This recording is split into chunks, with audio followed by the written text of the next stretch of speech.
అలియాబాద్ లో బీఆర్ఎస్ కాంగ్రెస్ నేతల ఘర్షణపై కేటీఆర్ స్పందించారు. బీఆర్ఎస్ నేతలపై కాంగ్రెస్ దాడిని కేటీఆర్ ఖండించారు. మాజీ మంత్రి ఎమ్మెల్యే మల్లారెడ్డి, ఎమ్మెల్యే రాజశేఖర్ రెడ్డితో కేటీఆర్ ఫోన్లో మాట్లాడారు. వివరాలు అడిగి తెలుసుకున్నారు. పార్టీ అండగా ఉంటుందని కేటీఆర్ హామీ ఇచ్చారు. దాడికి పాల్పడిన వారిపై కఠిన చర్యలు తీసుకోవాలని ఆయన డిమాండ్ చేశారు.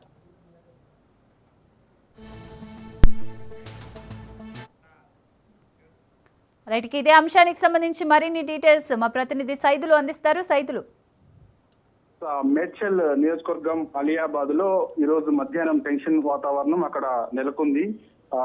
బీఆర్ఎస్ కాంగ్రెస్ పార్టీకి చెందినటువంటి నాయకులందరూ మున్సిపల్ ఎన్నికల ప్రచారంలో నిమగ్నమై ఉన్నారు. ఆ సమయంలో అక్కడ బీఆర్ఎస్ పార్టీకి చెందినటువంటి కార్యకర్తలు, అదేవిధంగా కాంగ్రెస్ పార్టీకి చెందినటువంటి కార్యకర్తలు అక్కడ ఎదురుపడడంతో మాట పెరిగి, అదేవిధంగా సౌండ్ సిస్టమ్ దగ్గర ఘర్షణ వాతావరణం చోటు చేసుకుందని కూడా మనకి సమాచారం అందుతుంది. బీఆర్ఎస్ పార్టీకి చెందినటువంటి నాయకులు ఒక చోట ఉన్నప్పుడు కాంగ్రెస్ పార్టీ కార్యకర్తలు పెద్ద ఎత్తున, అంటే మనకు కొంచెం ఇబ్బందికరంగా ఉన్నటువంటి సౌండ్ తోటి అక్కడ ప్రచారం నిర్వహిస్తున్నట్టుగా కూడా చెప్తున్నారు. దానిలో భాగంగా ఆ ప్రచారం నిర్వహిస్తున్న సమయంలో అక్కడ నుంచి వెళ్ళిపోకుండా వాహనం అదే చోట పెట్టి అక్కడ నుంచి డ్రైవర్ కూడా వెళ్ళిపోయి ఆ మీటింగ్ కి, బీఆర్ఎస్ మీటింగ్ కి అడ్డంకుగా ఆ సౌండ్ సిస్టాన్ని పెట్టారనేది ప్రధానమైన ఆరోపణ. దానిలో భాగంగా వెంటనే సౌండ్ సిస్టమ్ కొంచెం స్లో తగ్గించండి, లేదంటే అక్కడ నుంచి కొంచెం మూవ్ చేయండి అని చెప్పేసి బీఆర్ఎస్ పార్టీ చెందినటువంటి కార్యకర్తలందరూ కూడా అక్కడ వచ్చి చెప్పడంతో ఒక్కసారిగా అక్కడ టెన్షన్ వాతావరణం నెలకొందని కూడా మనకి సమాచారం అందుతుంది. దానిలో భాగంగా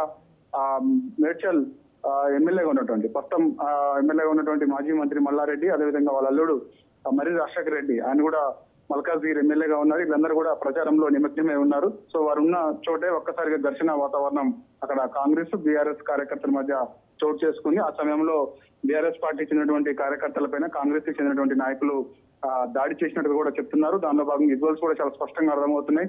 కాంగ్రెస్ పార్టీ చెందినటువంటి కార్యకర్తలు బీఆర్ఎస్ పార్టీ కార్యకర్తలు వారిపైన దాడి చేస్తున్నటువంటి విజువల్స్ చాలా స్పష్టంగా కనిపిస్తున్నాయి. దీనిపైన బీఆర్ఎస్ వర్కింగ్ ప్రెసిడెంట్ కేటీఆర్ ఆయన ఈ రోజు సిరిసిల్ల పర్యటనలో ఉన్నారు. సిరిసిల్ల పర్యటనలో భాగంగా మున్సిపల్ ఎన్నికల్లో సంబంధించి వాళ్ళ అభ్యర్థిని, బీఆర్ఎస్ పార్టీ చెందినటువంటి అభ్యర్థిని గెలిపించాలని ప్రచారం కార్యక్రమంలో నిమగ్నమై ఉన్నారు కేటీఆర్. సో వెంటనే స్పందించారు. మేడ్చల్లో జరుగుతున్నటువంటి ఘటనకు సంబంధించి వెంటనే కేటీఆర్ స్పందించారు. ఆ యొక్క దాడిని ఆయన తీవ్రంగా ఖండిస్తున్నట్టు కూడా కొద్దిసేపటి క్రితం ప్రకటన విడుదల చేశారు. సో మాజీ మంత్రి ఎమ్మెల్యే మల్లారెడ్డి, ఎమ్మెల్యే రాజశేఖర రెడ్డి తోటి కేటీఆర్ ఫోన్ లో మాట్లాడారు.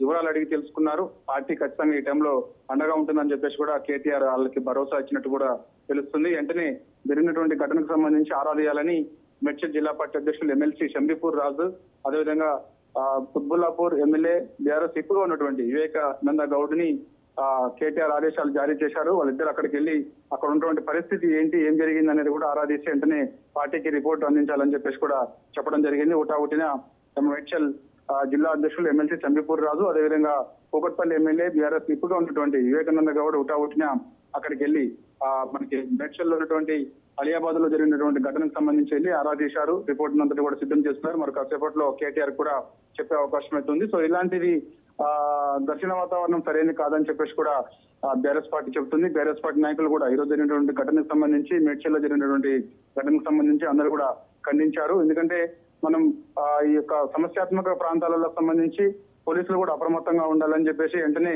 ఎవరైతే దాడులకు పాల్పడారో వారిపైన కఠినమైన చర్యలు తీసుకోవాలని చెప్పేసి కూడా బీఆర్ఎస్ పార్టీ డిమాండ్ చేస్తుంది. ఎందుకంటే ఎన్నికల నియమావళిని ఉల్లంఘించి కాంగ్రెస్ పార్టీ చెందినటువంటి నాయకులు అధికార దుర్వినియోగానికి పాల్పడుతున్నారని చెప్పేసి కూడా బీఆర్ఎస్ పార్టీ ఆరోపణ చేస్తూ వస్తుంది. కాబట్టి ఎవరైతే బీఆర్ఎస్ పార్టీ నాయకులపైన దాడి చేశారో వారిని వెంటనే గుర్తించి వారిపైన క్రిమినల్ చర్యలు తీసుకోవాలని చెప్పేసి కూడా బీఆర్ఎస్ పార్టీ డిమాండ్ చేస్తుంది. దానిలో భాగంగా ఈ యొక్క దాడిని నిరసిస్తూ వెంటనే కాసేపు అక్కడ నిరసన కూడా తెలిపినట్టుగా కూడా తెలుస్తుంది. మేడ్చల్ పార్టీకి చెందినటువంటి కార్యకర్తలు, బీఆర్ఎస్ పార్టీ చెందినటువంటి కార్యకర్తలందరూ కూడా నిరసన కూడా తెలిపినట్టు తెలుస్తుంది. కాబట్టి ఎవరైతే ఈ యొక్క కాంగ్రెస్ పార్టీ చెందినటువంటి కార్యకర్తల చేత గాయపడ్డారో బీఆర్ఎస్ పార్టీకి చెందినటువంటి కార్యకర్తలు వాళ్ళని స్థానికంగా ఉన్నటువంటి హాస్పిటల్ తరలించినట్టు కూడా తెలుస్తుంది. వారి ఆరోగ్య పరిస్థితి కూడా కేటీఆర్ ఆరాధించినట్టు కూడా సమాచారం అందుతుంది. కాబట్టి ఖచ్చితంగా ఇలాంటిది సరైనది కాదు, ఎన్నికలు నియమావళి సజావుగా జరిగేలా కూడా అధికారులు చర్యలు తీసుకోవాలని చెప్పేసి కూడా బీఆర్ఎస్ పార్టీ చెప్తూ వస్తుంది.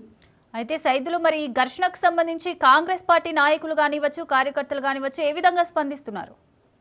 ప్రస్తుతం అయితే కాంగ్రెస్ పార్టీ చెందినటువంటి కార్యకర్తలు బీఆర్ఎస్ పార్టీ కార్యకర్తలపైన దాడి చేసినటువంటి రిజల్ట్స్ మాత్రమే బయటకు వచ్చాయి, స్పష్టంగా అర్థమవుతుంది. ఇంతవరకు కాంగ్రెస్ పార్టీ ఎక్కడ కూడా ముందుకు రాలేదు. కాకపోతే కాంగ్రెస్ పార్టీ చెందినటువంటి మేడ్చల్ జిల్లా పార్టీ చెందినటువంటి అధ్యక్షుడు మనకి అక్కడ వజ్రేష్ యాదవ్, సో ఆయన గతంలో మేడ్చల్ నుంచి కూడా ఎమ్మెల్యేగా పోటీ చేసి మల్లారెడ్డి చేతిలో ఓడిపోయారు. సో వాళ్ళకి చెందినటువంటి కార్యకర్తలు కూడా మాపైనే మొదటిగా బీఆర్ఎస్ పార్టీ చెందినటువంటి కార్యకర్తలు దాడి చేశారని చెప్పేసి కూడా అంటున్నారు. కానీ మొదటిగా దాడి చేసింది కాంగ్రెస్ పార్టీ చెందినటువంటి కార్యకర్తలే దాడి చేశారు.